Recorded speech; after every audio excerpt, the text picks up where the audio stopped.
ओम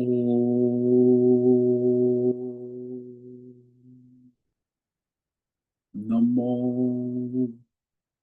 भगवते वासुदेवाय। ओम नमो भगवते वासुदेवाय। ओम नमो भगवते वासुदेवाय। ओम नमो भगवते वासुदेवाय। ओम नमो भगवते वासुदेवाय। ओम नमो भगवते वासुदेवाय। ओम नमो भगवते वासुदेव। ओम नमो भगवते वासुदेवाय। ओम नमो भगवते वासुदेवाय। ओम श्री परमात्मने नमो नमः। ओम गणपतये नमो नमः। ओम सरस्वत्यै नमो नमः। ओम गुरुभ्यो नमो नमः। ओम सहनाववतु सहनौ भुनक्तु सह वीर्यं करवावहै तेजस्विनावधीतमस्तु मा विद्विषावहै। ओम शांति शांति शांति। सदाशिवसमारंभां शंकराचार्यमध्यमाम् अस्मदाचार्यपर्यन्तां वन्दे गुरुपरम्परां। वन्दे गुरुपरम्पराम्। ओम तत्सत। आप सभी ऑनलाइन नेटवर्क पर उपस्थित भगवद गीता श्रवण साधकों को आज ऋषिकेश से हमारा प्रातः का अभिवादन, अभिनंदन, अभिवंदन। हरि ही ओम, हरि ही ओम, हरि ही ओम। हम सबको आज का यह दिव्य दिन, जो तन मन धन जन देश काल विषय वस्तु परिस्थिति अवस्थाएं व्यष्टि समष्टि आध्यात्मिक भौतिक दैविक क्षेत्र सबको अपने अपने वर्तमान जन्म और पूर्व जन्मों में किए गए संचित सात्विक राजसी तामसी मिश्र कर्मों के पके हुए फल स्वरूप में वर्तमान में आज सभी को अपने अपने प्रारब्ध अनुसार परमेश्वरीय अचिंत्य योग माया के माध्यम से प्रसाद स्वरूप में प्राप्त हुआ है। अतः आज का यह दिव्य दिन परमार्थ हेतु निष्काम सेवा यज्ञ, देव यज्ञ, ऋषि यज्ञ, पितृ यज्ञ, मानवता यज्ञ, भूत प्राणी यज्ञ, सात्विक दान, शारीरिक वाचिक मानसिक तप, निष्काम कर्म योग, ध्यान योग, भक्ति योग, ज्ञान योग, साधना, स्वाध्याय, वेद शास्त्रों का अध्ययन, अध्यापन, उपासना, आराधना के लिए समर्पित करे और करवावे। अत्यंत दुर्लभ मनुष्य जीवन की प्रत्येक क्षण परमार्थ हेतु सार्थक करे और करवावे। आज विक्रम संवत 2082 आश्विन मास कृष्ण पक्ष की नवमी तिथि सुबह 10:33 तक है। उसके बाद 10वीं तिथि लग जाती है। आज पुष्य नक्षत्र है, ये दोपहर 11:58 तक है। उसके बाद आश्लेषा नक्षत्र लग जाता है। आज बुधवार है और शरद ऋतु चल रही है। रात्रि का न्यूनतम तापमान सुबह 4 बजे का 16 डिग्री रहा है और दिन का अधिकतम तापमान 28 डिग्री दोपहर 2 बजे का। वायु की गति 5-10 किलोमीटर प्रति घंटा चल रही है। ईस्वी सन 2025 15 अक्टूबर 15 अक्टूबर 2025 सुबह के 6:45 बज चुके हैं। कलयुग का प्रथम चरण 5126वां वर्ष 7वां वनवत्तर श्वेत वराह कल ब्रह्मा जी का 26वां दिन और 51वां वर्ष अभी चल रहा है। तो ऐसे अनंत कोटि ब्रह्मांडीय परमेश्वरी अचिंत्य योग माया में हमारा यह एक ब्रह्मांड, इस ब्रह्मांड में ये पृथ्वी लोक में समुद्र के ऊपर जम्बू द्वीप में विश्व का एकमात्र वैदिक राष्ट्र भारत में उत्तर हिमालय प्रांत में उत्तराखंड राज्य में टिहरी जिले में हिमालयन शिवालिक पर्वतमाला के अंतर्गत मणिकूट पर्वत के ऊपर नीलकंठ महादेव के सामने ऋषिकेश नगरी में मुनि की रेती प्रांत में शीशम जाड़ी में अवधूत बाड़ा आश्रम के सी ब्लॉक के 5 नंबर कमरे से पहले मिला गंगा किनारे से पहले माले से हम स्वामी उत्तमानंद सरस्वती भगवत गीता के आचार्य शिष्य स्वामी चिन्मयानंद जी महाराज चिन्मय मिश्र कपिलाद्वैत वेद व्यास भगवत पाद शंकराचार्य की श्रृंगेरी संन्यास परंपरा से शिक्षित दीक्षित सनातन वैदिक भारतीय हिंदू धर्म अनुसार संपूर्ण भगवत गीता ज्ञान यज्ञ ऑनलाइन चैतन्यमय जीवंत लाइव प्रसारण यूट्यूब एवं जूम के अंतर्गत व्याख्यान माला में अध्याय 13 क्षेत्र क्षेत्रज्ञ विभाग योग के श्लोक नंबर 34 पर संस्कृत एवं हिंदी में व्याख्यान करेंगे।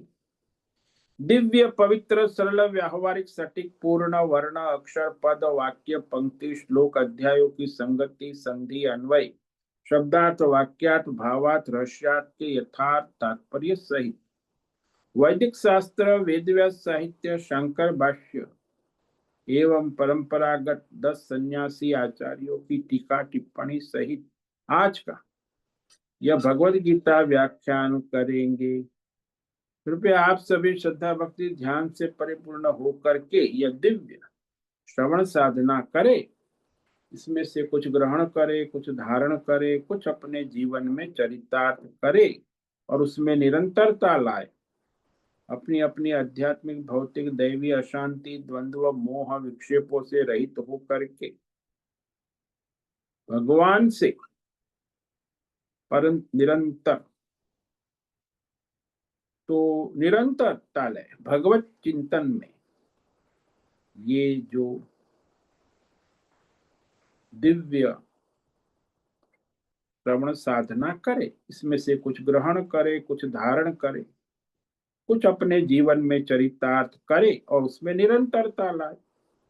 अपनी अपनी आध्यात्मिक भौतिक दैवी अशांति द्वंद्व मोह विक्षेपों से रहित होकर के अधार्मिक अशास्त्रीय अपरंपरागत भ्रम भ्रांतियों से रहित होकर के अपने अपने शरीर इंद्रिय प्राण मन वचन कर्म से एक रूप एकाग्र होकर के शुद्ध सात्विक सूक्ष्म भगवत विवेक बुद्धि करे, वेद शास्त्र एवं आचार्य परंपरा अनुसार विवेक करे और करवावे। पुनः पुनः इस व्याख्यान का श्रवण करे, मनन करे, चिंतन करे, लेखन करे, चर्चा विचार प्रचार प्रसार करे, लिंक भेजे, ग्रुप में शेयर करे, अपना और सबका परम कल्याण करे और करवावे। ओम तत्सत। ओम ओम ओम। तो श्रीमद् भगवद गीता अध्याय 13 क्षेत्र क्षेत्रज्ञ विभाग योग के हमने श्लोक नंबर 33 और 34 पर कल विवेक विचार किया था। भगवान ने बहुत ही 2 सटीक दृष्टांत दिए हैं। आकाश के दृष्टांत से भगवान सर्वव्यापक समष्टि में असंगता का निरूपण किया कि जैसे आकाश संसार में सब पदार्थों में रहते हुए भी धारण करते हुए सबका पालन पोषण करते हुए भी सबसे असंग रहता है, निर्लिप्त रहता है। यही कहा भगवान ने कि जिस प्रकार सर्वत्र व्याप्त, ओत प्रोत, भीतर बाहर सब में आकाश तत्व जो अत्यंत सूक्ष्म होने के कारण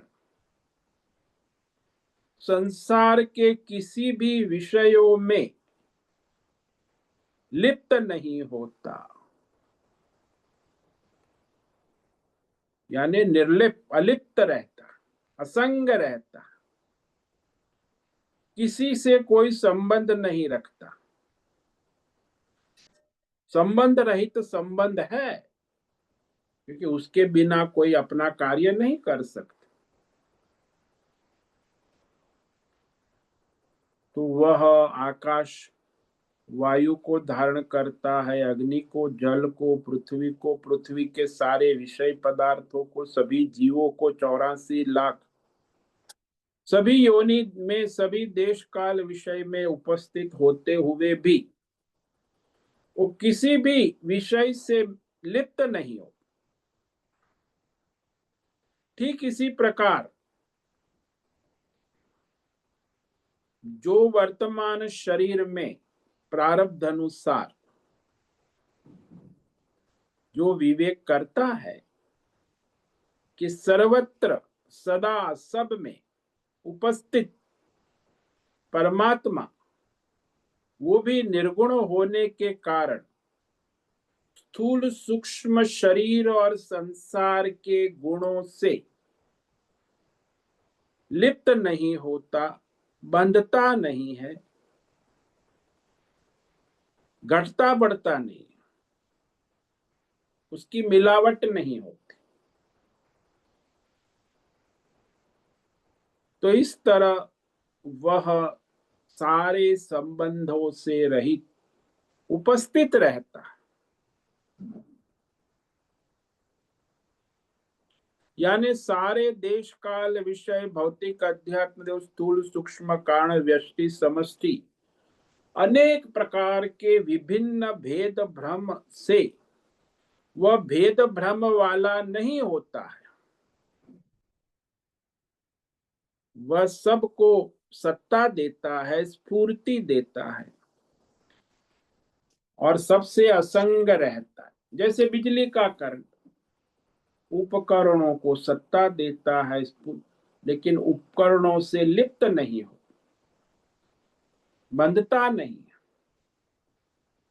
और दूसरा दृष्टांत भगवान ने दिया, तो ये आकाश तत्व का जो दृष्टांत है वो समष्टि दृष्टि से, और ये जो सूर्य का दृष्टांत है वो व्यष्टि दृष्टि से भगवान दे रहे हैं। यथा प्रकाशयत्येक कृष्णं लोकमिमं रविः क्षेत्रं क्षेत्री तथा कृष्णं प्रकाशयते भारत। भारत जो आत्मा अनात्मा विवेक करने वाला सूक्ष्म विवेकी है, जिस प्रकार एक ही सूर्य इस संपूर्ण संसार को, लोकम शरीर और संसार, पिंड ब्रह्मांड, व्यष्टि समष्टि, लोकम, प्रकाशयत, तो सभी देश काल विषय व्यष्टि समष्टि पिंड ब्रह्मांड स्थूल सूक्ष्म शरीर को प्रकाशित करता है। ठीक उसी प्रकार क्षेत्री यानी क्षेत्रज्ञ, जो अंतर्यामी परमात्मा, अंतरात्मा, केवल एक रूप रहते हुए संपूर्ण क्षेत्र, एक क्षेत्र हमारा जो है ना, कहा ना 24 तत्व, पंच महाभूत, 5 विषय जो आपकी बाजार है, शब्द स्पर्श रूप रस, और 5 ज्ञानेन्द्रिया है, 5 कर्मेंद्रिया है, मन बुद्धि चित्त अहंकार, ये सारा क्षेत्र जो 24 तत्व है, संपूर्ण क्षेत्र को प्रकाशित करता है और उससे असंग रहता है, उसमें लिप्त नहीं होता, अखंड निरंतर प्रकाशित करता है। लेकिन उस क्षेत्र में वह लिप्त नहीं होता। तो इस प्रकार परमात्मा का जो स्वरूप है, व्यष्टि और समष्टि सर्वव्यापक स्वरूप का निरूपण कर भगवान इस अध्याय का उपसंहार करते हैं। अंतिम श्लोक जो संपूर्ण अध्याय का सार, ये आगे स्पष्ट करते हैं। क्षेत्र क्षेत्रज्ञयोरेवम् अंतरम ज्ञान चक्षुषा भूत प्रकृति मोक्षम च ये विदुर्यान्ति ते परम। तो जो मनुष्य ये क्षेत्र क्षेत्रज्ञ प्रकृति पुरुष का विवेक जान लेता है, इस रहस्य को समझ लेता है, तो परमात्मा स्वरूप में स्थित हो जाता है। एवं, ये शब्द भगवान एवं, एवं यानी इस अध्याय में जो प्रारंभ से कहा, संगति करते कि अध्याय, इस अध्याय में 1 से 6 तक जो क्षेत्र 24 तत्वों का निरूपण किया, 7 से लेके 11 तक ज्ञान चक्षु अमानित्व मदम्भित्व 20 साधन साधना, इसी को ज्ञान चक्षु कहते। और फिर 12 से 18 तक क्षेत्रज्ञ परमात्मा का स्वरूप कहा, और फिर 19 से लेके 34 तक प्रकृति पुरुष के द्वारा परमात्मा के तत्व का निरूपण किया। तो इस प्रकार इस अध्याय में जो कहा गया है, जैसा कहा गया है वैसा का वैसा श्रद्धा भक्ति समर्पण पूर्वक, कोई भी विरोधाभास या विपर्य या संशय रहित जो इस क्षेत्र क्षेत्रज्ञ के रहस्य को जानता है। क्या रहस्य है? बोले क्षेत्र जड़ है, विकारी है, क्षणिक परिवर्तनशील है, नाशवान है, बदलता रहता। और क्षेत्रज्ञ जो है वो साक्षी है, नित्य है, चैतन्यमय है, अविकारी है, अविनाशी है। तो क्षेत्र और क्षेत्रज्ञ के इस रहस्य को जानता है, दोनों को अलग अलग करके जानता है। जैसे दूध और हंस होता है, दूध और पानी को अलग कर, उसे नीर क्षीर न्याय कहते। दूध जो है कटोरी में रह जाता नहीं है, पी लेता है, लेकिन पानी यदि उसमें डाला है तो पानी कटोरी में रह जाता। तो यह हंस की अवस्था है। इस प्रकार वह इस क्षेत्र और क्षेत्रज्ञ दोनों को जैसा है वैसा यथार्थ शास्त्र और आचार्य परंपरा के अनुसार जानता है। अनुभूति कर, जानना एक बात है और अनुभूति करना दूसरी बात। जैसे आप रेसिपी को जान लेते हैं, तो जानने से कोई रेसिपी तैयार नहीं होती। पालक पनीर की रेसिपी बढ़िया है, अब वो बनानी होगी, साधना करनी। ऐसे ही जानने से कोई रेसिपी भी तैयार नहीं होती। तो जानने से ये ज्ञान आपको कैसे हो? आप समझते हो कि मैंने जान लिया, बहुत अच्छा, मैंने समझ लिया, ये अध्याय 13 पूरा मुझे पता हो गया, समझ गया, जान। तो जानने समझने से क्या, अनुभूति कब होगी? जब ये 20 साधन साधना करोगे, ज्ञान चक्षुषा, तब उसकी अनुभूति हो। अन्यथा केवल जानकारी, परोक्ष ज्ञान तो हो गया, हाँ, जैसे रेसिपी का परोक्ष ज्ञान, लेकिन अपरोक्ष अनुभूति। अनुभूति तो आपको रसोई में उसे बनाना होगा रेसिपी के अनुसार। ऐसे ही एक होता है परोक्ष ज्ञान और दूसरा होता है अपरोक्ष ज्ञान। अपरोक्ष ज्ञान होता है वो स्वानुभूति पूर्ण होता है। और परोक्ष ज्ञान वो शब्द और वाक्य तक सीमित रहता है, वो अनुभूति में नहीं आया है। ज्यादातर ये विचार करना आवश्यक है कि भाई शब्द और वाक्य से जो आपको ज्ञान हुआ उसको आप साधना के द्वारा अनुभूति तक पहुंचाए। तो ये विवेक, तत्व विवेक इसको कहते हैं। आत्मा अनात्मा विवेक कहो, क्षेत्र क्षेत्रज्ञ विवेक कहो, या फिर प्रकृति पुरुष का विवेक कहो, ये सारे पर्यायवाची शब्द हैं।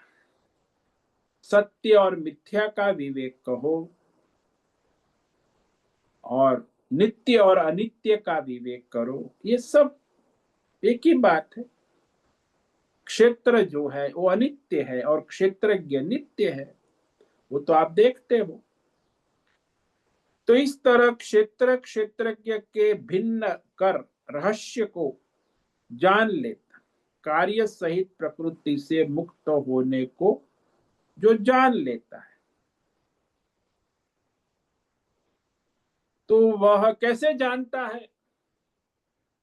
ये ज्ञान चक्षुषा।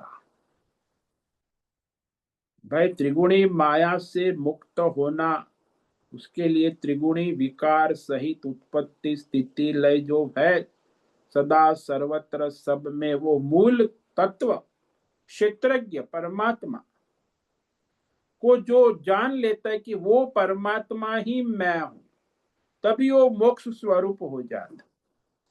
कैसे जानता है? ज्ञान चक्षु।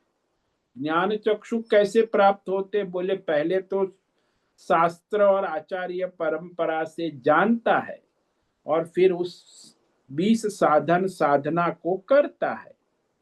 अमानित्व मदम्भित्व अहिंसा क्षांति आर्जवम आचार्योपासनम सब स्थैर्यम आत्म विनिग्रहम इंद्रियार्थेषु वैराग्यम अनहंकार एव च जन्म मृत्यु जरा व्याधि दुख दोषानुदर्श अरति जन संसदीय अध्यात्म ज्ञान तत्व ज्ञानार्थ दर्शनम एतत् ज्ञानम इति प्रोक्त अज्ञानम यदतो। यदि इससे उल्टा साधन है, ये भी कहा कि ये जो अमानित्वम का उल्टा होता है मानित्वम, अदम्भित्वम का उल्टा होता है दम्भित्वम, अहिंसा का उल्टा होता है हिंसा। ज्यादातर दुनिया में ये जो साधन भगवान ने बताए, इससे उल्टी ही दुनिया चलती। 99% मनुष्य ये जो कहा है उससे उल्टा ही जीवन जीते हैं। अब वो जानकर उनको लगता है अरे उल्टा, हमारी तो उल्टी गंगा चल रही। अब वो किसे सीधा करने के लिए बड़ा प्रयत्न करना। तो ये सारा जो है साधन साधना को करने के बाद वह उसे परमार्थ दृष्टि प्राप्त होती, और वह अपने परमार्थ दृष्टि में परमात्मा मैं हो जाता है। ते परम याति, यान्ति का प्राप्त हो जाता है, परम गति मोक्ष को प्राप्त हो जाता है। लेकिन कैसे? ज्ञान चक्षुषा विदुहु, ज्ञान चक्षु के द्वारा वो तत्व को जान लेता है, अनुभूति कर लेता कि यह क्षेत्रज्ञ ही मैं हूं, मैं ही यह क्षेत्रज्ञ हूं, और क्षेत्र तो मैं नहीं हूं, वो तो माया है, असत है, मिथ्या है, परिवर्तनशील है, उत्पत्ति स्थिति लय वाला। ये क्षेत्र मैं कभी, वो तो जड़ है, और मैं क्षेत्रज्ञ चैतन्य मैं हूं, ऐसा जिसको विवेक पक्का हो गया। लेकिन वो कैसे होगा?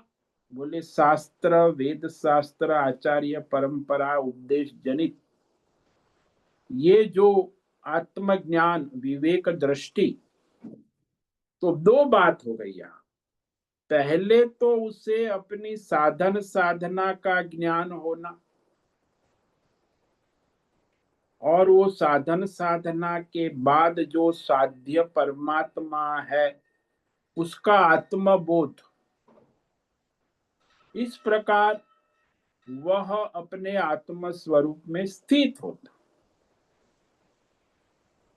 क्योंकि दोनों का स्वभाव भिन्न है।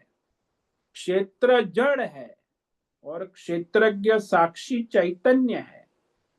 परस्पर विलक्षण स्वभाव है, प्रकृति है, भिन्न भिन्न प्रकृति, और दोनों की मिलावट हो गई।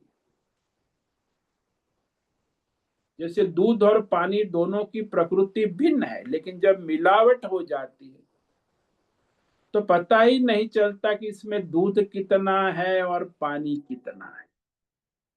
अब दूध को अलग करें, कितना पानी मिलावट की है।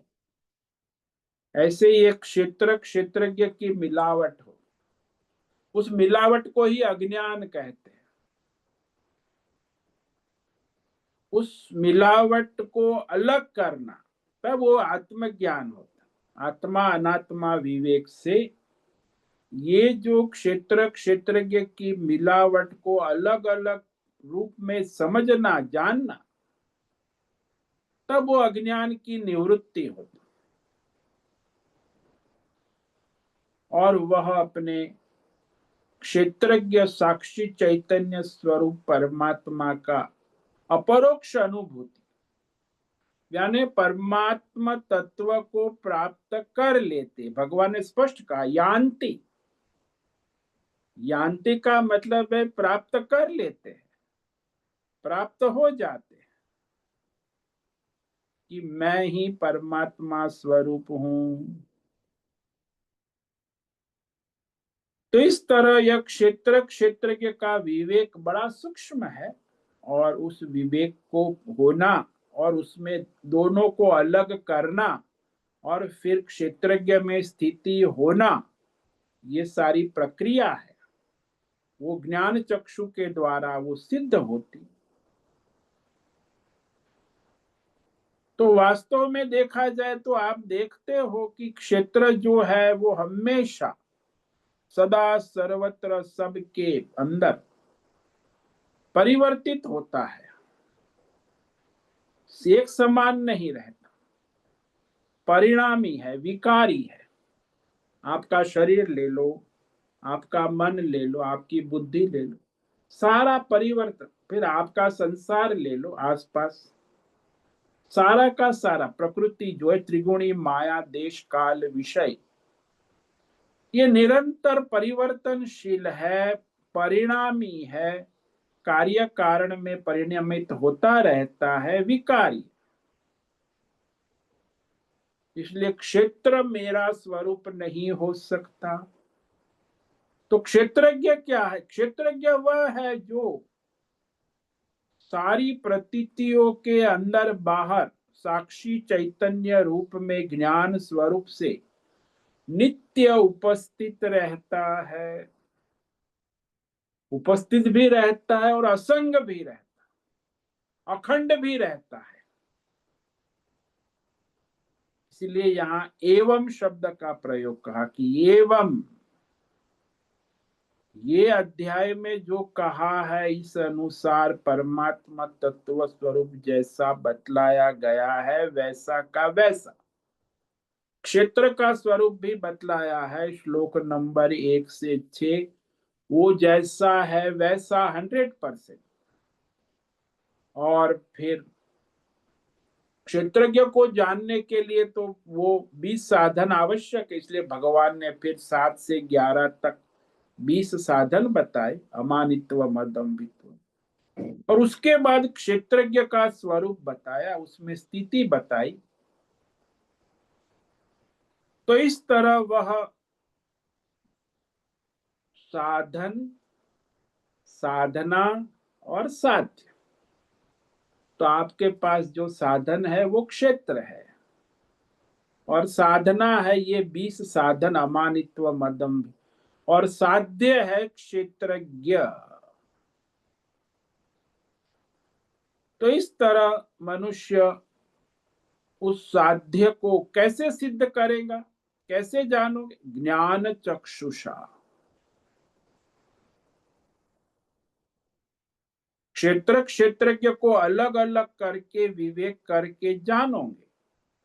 लेकिन जब तक आपके पास ज्ञान चक्षु नहीं है, दिव्य ज्ञान चक्षु, 20 साधन, कई लोग कहते हैं हमारे पास तो थोड़े तो साधन है, 2 4 5 है, किसी के पास आधे हो, पूरे नहीं है। तो पूरे नहीं है तो फिर आपका विवेक कभी पूरा नहीं हो सकता। सारे के सारे, शंकराचार्य ने स्पष्ट कहा, एक साधन भी कम होगा तो भी आपकी क्षेत्रज्ञ में स्थिति नहीं बन पाए। 100%, 99% भी नहीं चलता ज्ञान चक्षुषा। तो यह ज्ञान चक्षु के द्वारा ही तुम क्षेत्र और क्षेत्रज्ञ की मिलावट रूपी अज्ञान से मुक्त हो सकते। ये मिलावट ही अज्ञान है। अब आप सारी दुनिया को मिलावट रूप में देख रहे हैं, क्षेत्र क्षेत्रज्ञ अलग नहीं दिख रहा है, मिलावट। उसी अज्ञान के कारण उसी में मनुष्य घूमता रहता। व्यवहार में जो क्षेत्र को ही देखकर हम क्षेत्रज्ञ के बारे में अनुमान करते रहते कि ऐसा है, परमात्मा सत्संग सुनते अनुमान करते, क्योंकि वो कैसा होगा, क्षेत्र को देखकर ही अनुमान करते रहते। भगवान ने यहाँ कहा कि क्षेत्र और क्षेत्रज्ञ दोनों एक दूसरे से विलक्षण है, भिन्न भिन्न है, अलग अलग है, दोनों एक साथ नहीं है। लेकिन अज्ञान से दोनों की मिलावट प्रतीत हो रही, मिलावट है नहीं, मिलावट प्रतीत हो रही। जैसे आभूषण और सुवर्ण दोनों अलग है, आभूषण मिथ्या है और सुवर्ण सत्य है, लेकिन उसकी मिलावट होने के बाद हमें लगता है कि आभूषण ही सोना है। ये बहुत बड़ा भ्रम है। ये संसार ही भगवान का रूप। ये भगवत भक्ति वाले बड़ा गाते हैं, अरे भाई आभूषण सोना नहीं है, आभूषण मिथ्या है, कल्पना है, वृत्ति है, भ्रम है, वहां केवल सुवर्ण है। ऐसे संसार जो देख रहे हो, त्रिगुणात्मक माया से देश काल विषय में परिवर्तित होने वाला ये संसार, ये आपके अंतकरण की वृत्ति मात्र है, आपके इंद्रियों की प्रवृत्ति मात्र है। वास्तव में वहां कोई संसार नाम की चीज नहीं है। सुवर्ण ही है, आभूषण नाम की कोई चीज प्रतीत हो रही, वो केवल कल्पना है, वृत्ति है, जो सुनार ने अपने कारीगर के बाद बना दिया। वृत्ति, सुनार की बुद्धि की वृत्ति, और उस वृत्ति के द्वारा कारीगर से उसने सोने के आभूषण का सेट बना लिया। जब वो सेट बना रहा था तभी भी वो सोना ही था। पहले वो सोने के बिस्कुट में था 100 ग्राम का, और वो 100 ग्राम का उसने सेट बना दिया, डिजाइन बना, तभी भी वो सोना ही है। तो डिजाइन कहाँ से आ गई? इस सुनार की बुद्धि की वृत्ति, कल्पना और भ्रम से उसने अपनी कल्पना से सुवर्ण को आभूषण रूप में परिणित कर दिया। परिणित करते समय भी वो सुवर्ण ही था, परिणित होने के बाद भी वो सुवर्ण ही है, लेकिन अब सुवर्ण दिखता नहीं, अब तो आभूषण का सेट दिखता। अंगूठी है, नेकलेस है, बैंगल्स है, सेट, सुवर्ण नहीं। तो इसी प्रकार यहां कहते हैं, ये सारा जो क्षेत्र क्षेत्रज्ञ में जो भेद बत रहा है, इसको अलग करना ये केवल वेद शास्त्र, आचार्य परंपरा, उपदेश से नहीं होता। उपदेश से मार्गदर्शन मिलता, वेद शास्त्र भी मार्गदर्शन करता है, आचार्य परंपरा भी मार्गदर्शन करती। तो उपदेश के साथ तुम्हें ये ज्ञान चक्षु प्राप्त होते हैं, और उस ज्ञान चक्षु के द्वारा उस तत्व का विवेक कर सकते हो कि ये आत्मा है, ये अनात्मा है, ये क्षेत्र है, ये क्षेत्र है। उपदेश के बिना तो आपको पता ही नहीं चलेगा कि क्या करना है। तो ज्ञान चक्षु का उपदेश मिलता है, तब वो ज्ञान चक्षु की साधना करके आप उस परमात्मा को और क्षेत्र को अलग कर सकते। ज्यादातर संसार में मनुष्य ऐसा 90% जो लोग सत्संग करते हैं ना, उनको ऐसा भ्रम हो जाता है कि ये गीता संदेश उपदेश रहस्यमय बात सुनकर हमें ज्ञान हो गया। हाँ, ज्ञान हो गया, शब्द ज्ञान हुआ, परोक्ष ज्ञान हुआ, वाक्य ज्ञान हुआ, अच्छी बात। लेकिन ये जो उपदेश होता है, तब तक तो ये शब्द वाक्य परोक्ष ज्ञान ही है। उस परोक्ष ज्ञान जब अनुभूति में परिणित होता, उस अनुभूति को यहां नहीं बतला रहे हैं। वेद शास्त्र और आचार्य परंपरा से कहा गया उपदेश संदेश ये तो अच्छा है, रहस्यमय है, जान लेते हैं। लेकिन जब हमारा स्वयं का क्षेत्रज्ञ अंतरात्मा के साथ तादात्म्य होकर अपरोक्ष अनुभव हो जाता, तो वह क्षेत्र से अलग है ऐसा विवेक पक्का हो जाए कि मैं क्षेत्र नहीं। अज्ञान अवस्था में तो अभी तो लगता है आप सबको कि मैं ये क्षेत्र ही हूं, स्थूल सूक्ष्म शरीर। लेकिन आत्मज्ञान में विवेक होकर पता चलता है कि मैं क्षेत्र नहीं, क्षेत्रज्ञ ही हूं। जब ऐसी अनुभूति होती है मैं क्षेत्रज्ञ ही हूं, तो फिर वह उसका अनुभव हो जाता है साक्षात।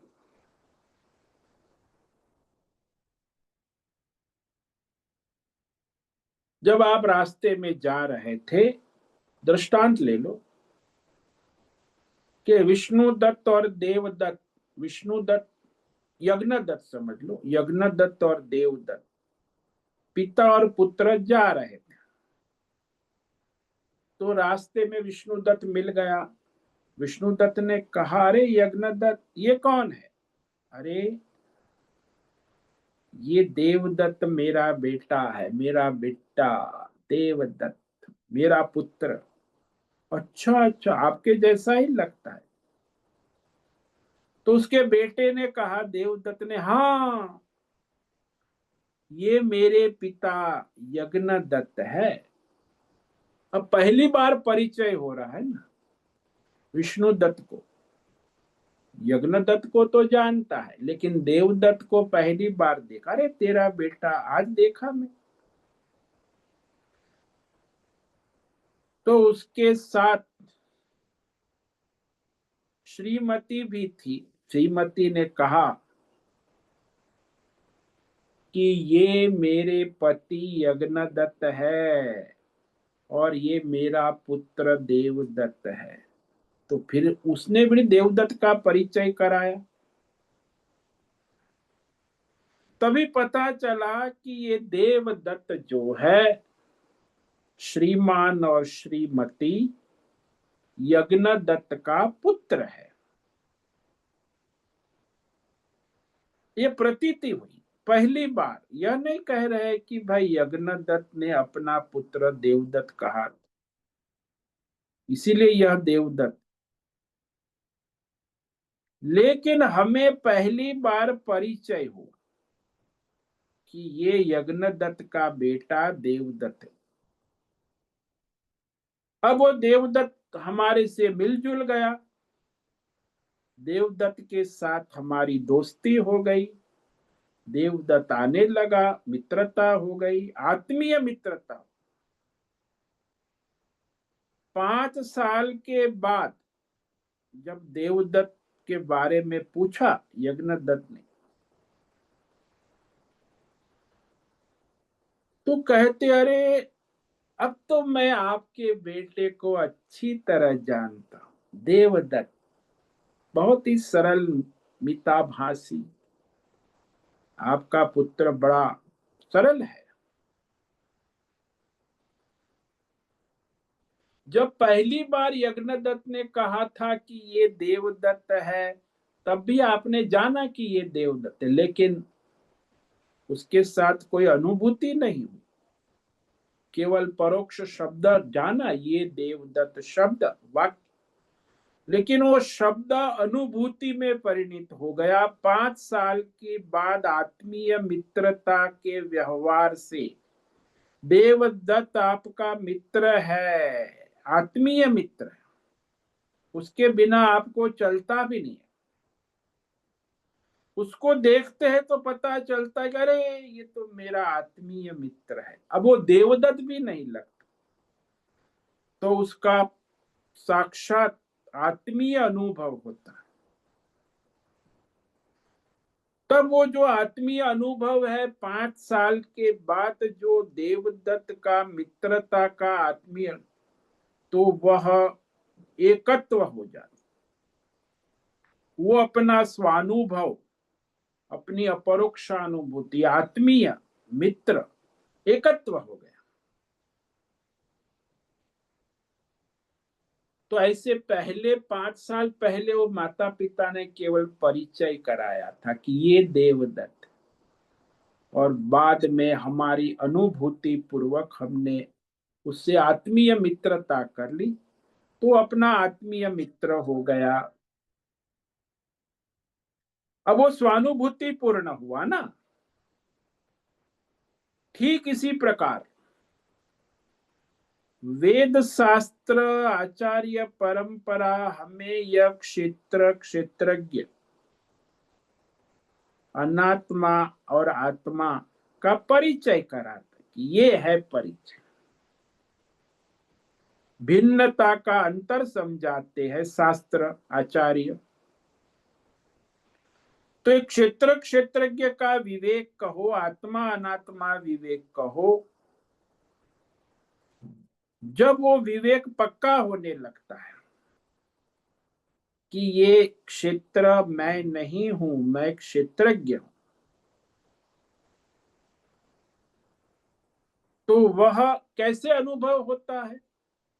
बोले ज्ञान चक्षुषा। ज्ञान चक्षु स्वानुभूति पूर्ण। जब 20 साधन आने लगते हैं तो ज्ञान चक्षु प्रकट हो जाते, और ज्ञान चक्षु के द्वारा वह क्षेत्रज्ञ का अनुभव होने लगता है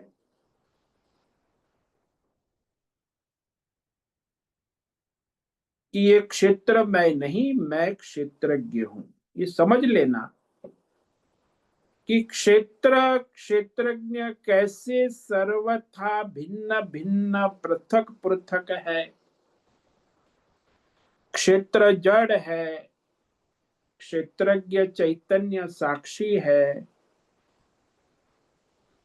क्षेत्र प्रकृति है, क्षेत्रज्ञ पुरुष है, क्षेत्र माया है, क्षेत्रज्ञ मायापति है, क्षेत्र मिथ्या है, क्षेत्रज्ञ सत्य है, क्षेत्र अज्ञान स्वरूप है, और क्षेत्रज्ञ आत्मज्ञान स्वरूप। तो इस तरह क्षेत्र में ये सारी जागृत स्वप्न सुषुप्ति अवस्थाएं हैं। क्षेत्र में ये स्थूल सूक्ष्म कारण शरीर के 24 तत्वों का भेद भ्रम है। क्षेत्रज्ञ में ऐसा कुछ नहीं।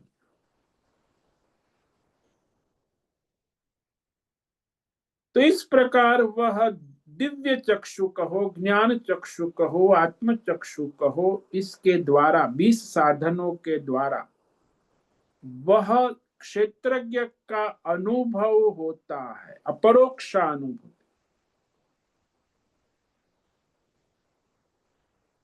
और जिसके द्वारा देखा जाता है उसी को भी आत्मज्ञान कहते हैं,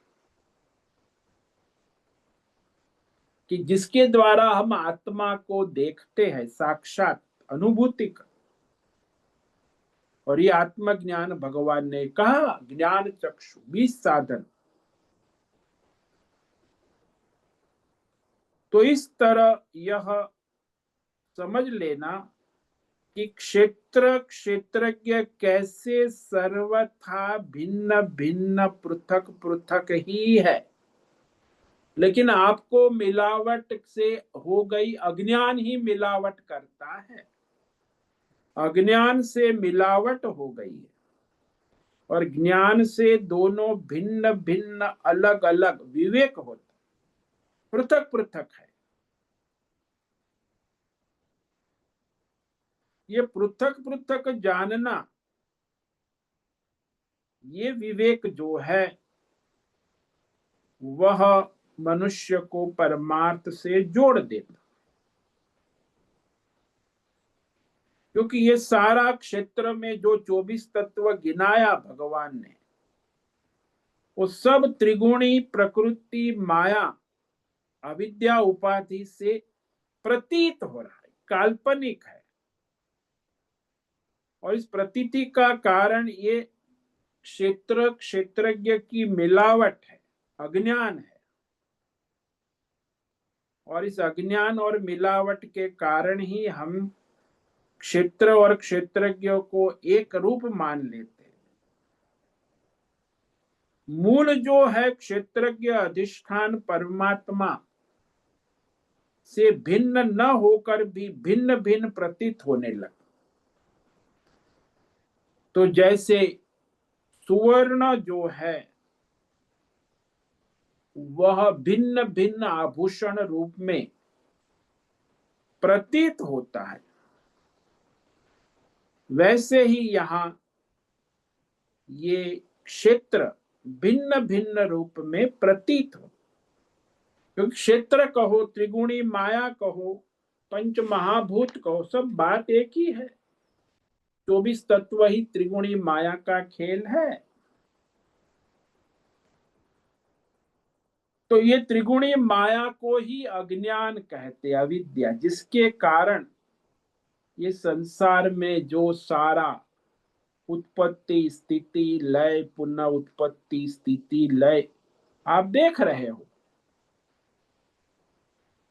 उस अज्ञान का निवारण हो जाता। कि प्रकृति में, क्षेत्र में तो ये उत्पत्ति स्थिति लय हो रही है और पुनः भी उत्पत्ति हो रही, लेकिन वास्तव में क्षेत्रज्ञ में कुछ उत्पत्ति स्थिति लय पुनः उत्पत्ति नहीं हो रही। ठीक वैसे ही जैसे आभूषणों की उत्पत्ति स्थिति लय पुनः उत्पत्ति स्थिति लय हो रही है, लेकिन सुवर्ण में न उत्पत्ति है, न स्थिति है, न लय है, न पुनः उत्पत्ति। सुवर्ण सुवर्ण रहता। ऐसे क्षेत्रज्ञ में न उत्पत्ति है, न स्थिति है, न लय है, न पुनर्जन्म। हाँ, पुनर्जन्म क्षेत्र में है। जब तक क्षेत्र को मैं मानता हूं अपना कि मैं क्षेत्र हूं, तब तक तो क्षेत्र का पुनर्जन्म है। जब मैं क्षेत्र ही नहीं हूं, मैं क्षेत्रज्ञ हूं, तो मेरा पुनर्जन्म कहां से होगा। तो ये सारा अज्ञान का निवारण हो जाता है कि मैं क्षेत्र, अभी तक मानता था कि मैं क्षेत्र हूं, उसके जगह पे ज्ञान होता है कि मैं क्षेत्रज्ञ ही हूं। इसी को मोक्ष कहते। संपूर्ण क्षेत्र के संग का असंग हो गए। अज्ञान का अभाव हो गया कि ये क्षेत्र सब नहीं है, केवल क्षेत्रज्ञ ही है। आभूषण नहीं है, केवल सुवर्ण ही है। ऐसा जिसने भली प्रकार से जानकर अनुभूति कर ली है, ते परम यान्ति। परम यान्ति यानी उस परमात्मा को प्राप्त करते हैं, प्राप्त हो जाते हैं, परमात्मा मैं हो जाते। फिर उनका यह संसार क्षेत्र से कोई संबंध नहीं रहता। और संबंध है तो संबंध रहित संबंध रहता, संबंध नहीं रहता, संबंध रहित संबंध रहता, असंग। तो इस प्रकार ये जो भगवान ने क्षेत्रज्ञ योग नाम का 13वां अध्याय जो कहा कि वह क्षेत्र से असंग होकर अपने क्षेत्रज्ञ साक्षी चैतन्य स्वरूप में स्थित हो जाता है, वो मुक्त हो जाता, उसका पुनर्जन्म नहीं होता। क्योंकि क्षेत्रज्ञ रूप में सदा सर्वत्र अपने को देखता है। क्षेत्र तो भिन्न भिन्न है सारे, क्षेत्रज्ञ केवल एक है, इसलिए उसका सारे संसार के सभी क्षेत्रों के साथ क्षेत्रज्ञ रूप में एक रूप तादात्म्य हो जाता, एक रस हो। क्योंकि सबका क्षेत्रज्ञ तो एक ही है, और क्षेत्रज्ञ में जिसकी स्थिति हो गई उसे भिन्न भिन्न क्षेत्र नहीं दिखते, केवल क्षेत्रज्ञ ही है। मैं भी क्षेत्रज्ञ हूं, आप भी क्षेत्रज्ञ है, सब क्षेत्रज्ञ ही है, कोई भिन्न भिन्न जीवात्मा नहीं है। तो इस तरह यह भगवान ने स्पष्ट कर दिया कि वह आत्मज्ञानी तत्वनिष्ठ सन्यासी वह परमात्मा में यानी क्षेत्रज्ञ में स्थित हो जाता कि यह क्षेत्रज्ञ ही मैं हूं, मैं क्षेत्र नहीं हूं। तो इस तरह यह अध्याय पूरा हुआ। ओम तत्सदिति श्रीमद्भगवद्गीतासु उपनिषत्सु ब्रह्म विद्यायां योग शास्त्रे श्री कृष्णार्जुन संवादे क्षेत्र क्षेत्रज्ञ विभाग योगो नाम त्रयोदशोऽध्यायः। ओम तत्सत इति श्रीमद् भगवत गीता भगवान के द्वारा गाया गया उपनिषद वेदों का सार, ब्रह्म विद्या परमार्थ विद्या, योग शास्त्र कर्म योग ध्यान योग भक्ति योग ज्ञान योग का मार्गदर्शन देने वाला शास्त्र, शासन करने वाला, मार्गदर्शन देने वाला श्री कृष्ण और अर्जुन। अर्जुन नर है, कृष्ण नारायण है, नर नारायण का संवाद। इस रूप में यह क्षेत्र क्षेत्रज्ञ विभाग दोनों का भिन्न भिन्न विवेक, नीर क्षीर न्याय, दूध और पानी दोनों अलग अलग, इस तरह यह विवेक कया। इसी विवेक को यहाँ क्षेत्र क्षेत्रज्ञ विभाग योग का ये 13वां अध्याय संपूर्ण हुआ। अभी कल हम जो है ये 13वें अध्याय का सार देखेंगे, रोज 10-10 श्लोक, 10-10-10। तो गुरु शुक्र शनि और फिर रविवार को प्रश्नोत्तरी होगी, और सोमवार से फिर वह 14वां अध्याय प्रारंभ करें। 13वां अध्याय, तो 14वां अध्याय जो है वो ये प्रकृति का विवेक है, सत्व गुण रजोगुण और तमो, और पुरुष भी गुणातीत। तो प्रकृति पुरुष का विवेक 14वें अध्याय में विस्तार पूर्वक भगवान करेंगे। तो आज ये जो है अध्याय यहाँ संपूर्ण होता है। अब ये जानने से ये मत भ्रम कर लेना कि हमको पता हो गया, आपको रेसिपी मिल गई, अब आपको साधना करनी होगी उस समय से। तब जाके वो अनुभूति हो। तो परोक्ष ज्ञान को अनुभूति ना समझे, उसके लिए साधना आवश्यक है, और साधना होगी तब जाके ज्ञान चक्षु के द्वारा वो अपरोक्ष अनुभूति हो जाती है।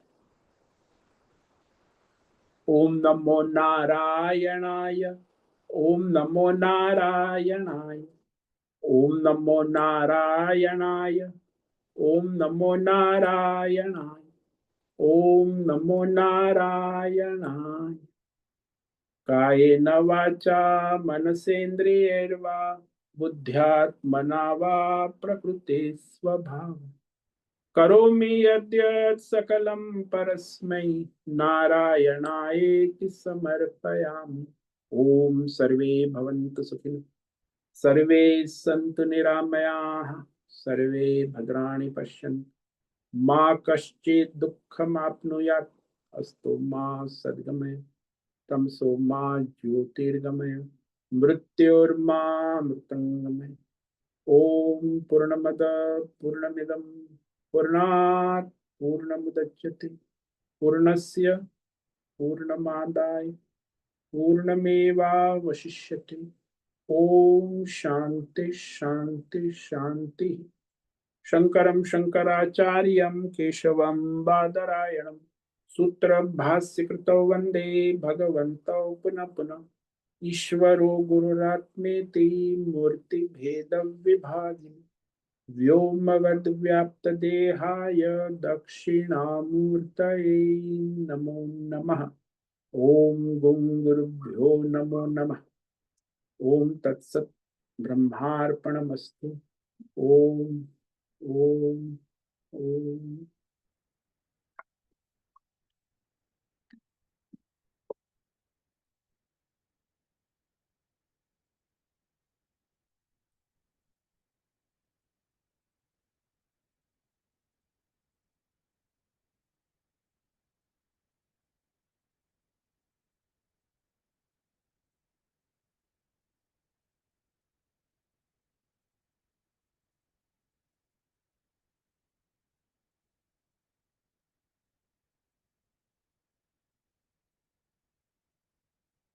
प्रश्नोत्तरी का समय है। किसी भी साधक को प्रश्न है वो अभी प्रश्नोत्तरी कर सकते हैं।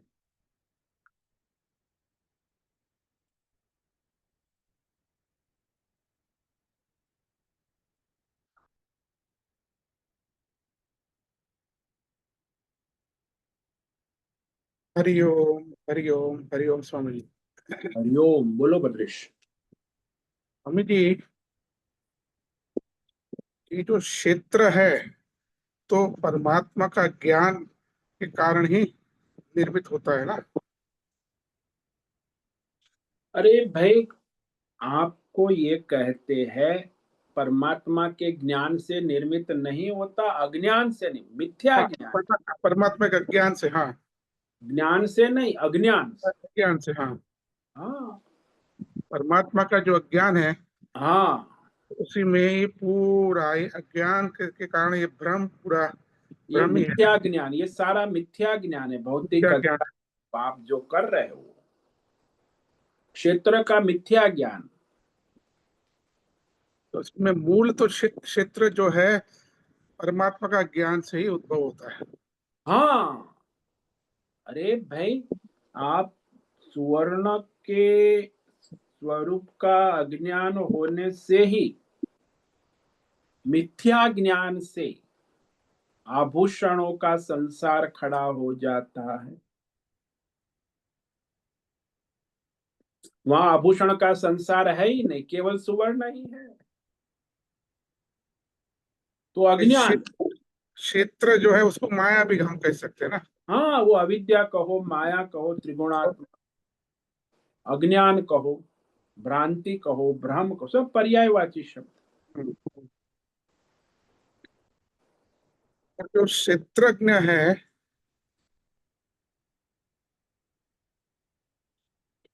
वो भी जो है अविद्या से ही अस्तित्व में आता है ना। क्षेत्र के बंधन में है ना वो। नहीं, क्षेत्रज्ञ वो बंधन परमात्मा में नहीं, क्षेत्रज्ञ बंधन में नहीं। वह क्षेत्रज्ञ जो है वह वो क्षेत्र का संग करता है अज्ञान से। हाँ अज्ञान से संग करता है। हाँ, अन्यथा तो पूर्ण है। हम्म, तो अज्ञान से क्षेत्र का उसका माया का संग है ना वो। हाँ, संग है, तभी तो संसार, नहीं तो नहीं होगा संग नहीं कर। अरे पति पत्नी का संग करता है तभी तो संसार उत्पन्न होता है, बच्चे उत्पन्न, नहीं तो कहाँ से होगा बच्चे और संसार। क्षेत्रज्ञ जो है हाँ वो क्षेत्र का संग करने से, हाँ, अज्ञान से संग करने से। क्षेत्रज्ञ जो है हाँ वो होता है, नहीं तो वो तो परमात्मा ही है। हाँ, वैसे तो परमात्मा ही एक क्षेत्रज्ञ, जब वो अज्ञान से क्षेत्र का संग करता है तब वो संसारी बन जाता है। वो जैसे जो है कलाकार है, वो साइन करता है और देवदत्त भिखारी का रोल का संग करता है तो भिखारी बन जाता है। वैसे तो 3 घंटे का नाटक करता है, बस और क्या है। मूल तो ये अज्ञान ही है, या क्षेत्र और क्षेत्रज्ञ का। अज्ञान से ही संग होता है। ज्ञान हो अज्ञान के तो कारण ही क्षेत्र क्षेत्रज्ञ का ये संग जो होता है है, नहीं तो संग संग होता नहीं हो सकता। जब अज्ञान का निवारण होगा तो फिर क्षेत्र का कोई स्वरूप है ही नहीं, क्षेत्रज्ञ ही रहता है। जब ज्ञान हो गया तो वहां सुवर्ण ही है, आभूषण हो ही नहीं सकता। हाँ, तो वहां बाद में वो तो क्षेत्रज्ञ भी क्षेत्रज्ञ वो परमात्मा ही है ना, वो बाद में हाँ, क्षेत्र वो क्षेत्र तो का अस्तित्व ही नहीं है तो क्षेत्रज्ञ हाँ, का बस संग जब ही तक नहीं है। क्षेत्र प्रतीत होता है तब माया है। हाँ। क्षेत्र की प्रतीति समाप्त हो गई तो केवल क्षेत्रज्ञ परमात्मा ही हो गया ना। हम्म।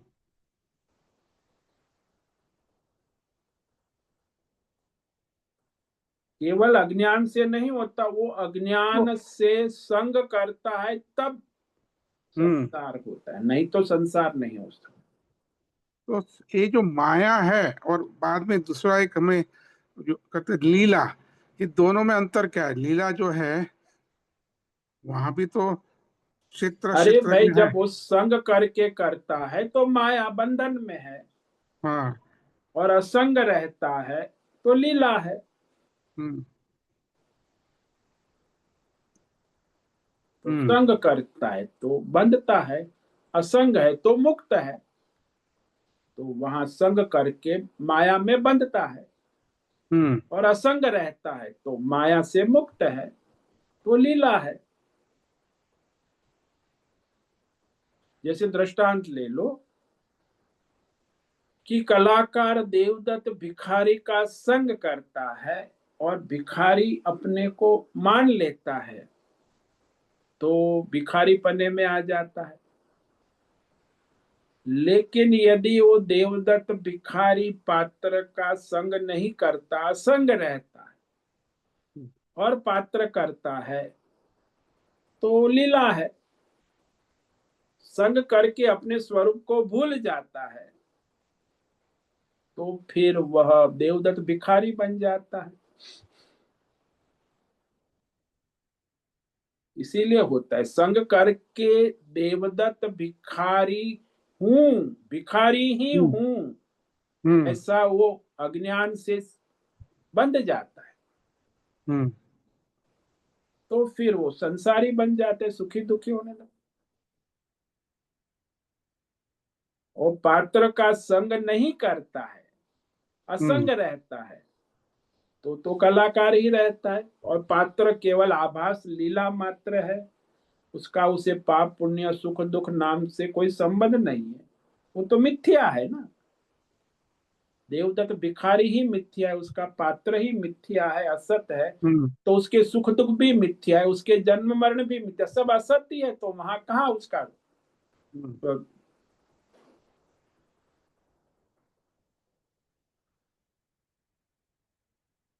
वो सत्य रह जाता है, मिथ्या जो है वो फिर आभासित है, लीला है कि भाई चलो, जैसे वो मैं दृष्टांत देता हूं ना बार बार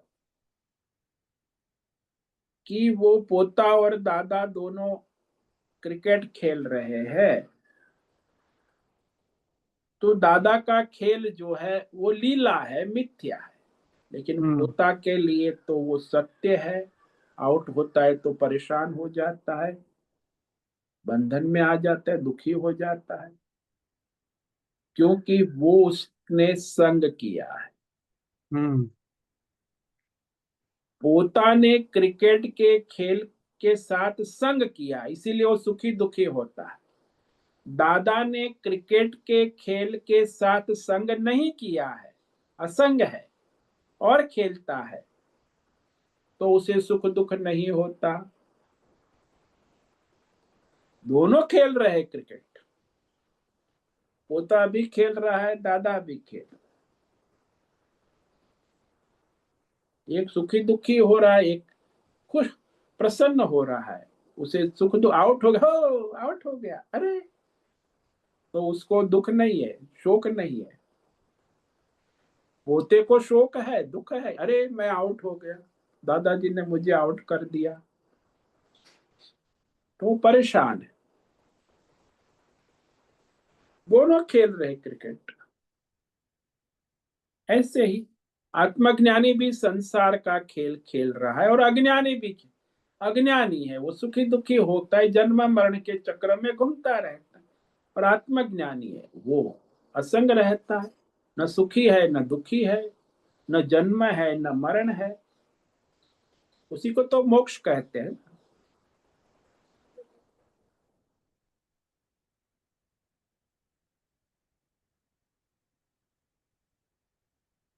पर ये जो मूल जो है अज्ञान जो है वही अज्ञान नहीं, माया। अज्ञान से संग, बिना संग अज्ञान कुछ नहीं कर सकता।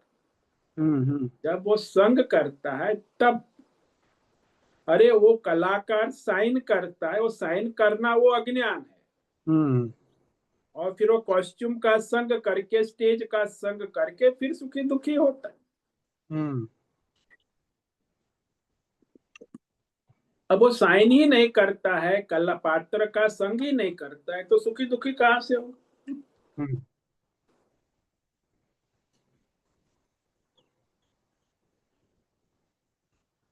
तो ये रोल को साइन करना वो अज्ञान है, और साइन करके फिर कॉस्ट्यूम पहनना, स्टेज पे जाना, ये संग है। और फिर वहां सुखी दुखी होना 3 घंटे तक, तो फिर उसमें यदि वो संग किया है तो सुखी दुखी होता है कि मैं देवदत्त हूं, भिखारी हूं। यदि संग नहीं किया है, असंग है, तो सुखी दुखी नहीं होता।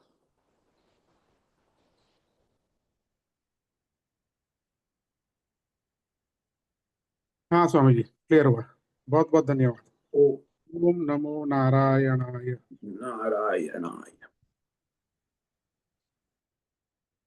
ठीक है, आज उपस्थित है प्रकाश आनंद दोषा, होस्ट है भद्रेश पड़िया, को होस्ट है राय बहादुर कपूर, अजय रत्न पारखी, अनुराधा जेठे, आशा कोटक, बीबी शर्मा, मोहन, जीवी कुमार, हिमा कोटक, जयंती पांडा, लीलावती बड़ेकर, मीनाक्षी काले, माधवी आचार्य, नैना पुरोहित, पंकज भट्ट, पृथ्वीराज मालव, रेशा रथ, रिची पटेल, रूपेश पाटिल, सुचिता पाटिल, सुदर्शन दुबे, सुनील ठाकुर, तुषार चौधरी, उर्वशी पटेल, उषा मेनन, विशाल बड़ेकर और अंजलि जोशी। तो आज इतने साधक उपस्थित हैं। आज आपका दिन मंगलमय हो, परमार्थ करे और सबका कल्याण करे। सभी साधकों को आज का ओम नमो नारायणाय। ओम नमो नारायणाय स्वामी जी। नारायणाय। सभी साधक नारायणाय। नारायणाय। सभी साधकों को आज ओम का नमो ओम नारायणाय प्रणाम स्वामी जी। नारायणाय ओम नमो नारायणाय स्वामी जी। नारायणाय ओम नमो नारायण स्वामी जी। नारायणाय।